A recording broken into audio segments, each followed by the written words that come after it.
Hello guys, welcome back to my new blog. তো এখন আমি স্কুল থেকে ফিরে এসেছি, মানে আজকে সায়েন্স পরীক্ষা দিয়ে ফিরে এসেছি। এখন হচ্ছে দুপুরবেলা। তো মেঝেটা দেখাই কতটা রোদ হয়েছে আজকে। আজকে দেখছে না কিন্তু ইউটিউবে তো দেখছে না ব্লগটা। মামার কথা অনুযায়ী বলো বলো বলো কি হয়েছে রান্না?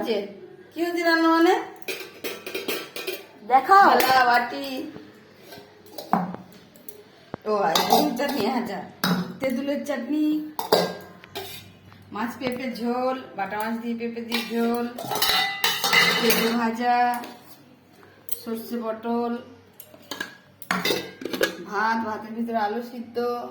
হ্যালো, এইসবই হচ্ছে আজকে রান্না বান্না। দেখে নিলে? দেখে নিল। তো যাই হোক, subscribe my channel foodie Siju. Bye by.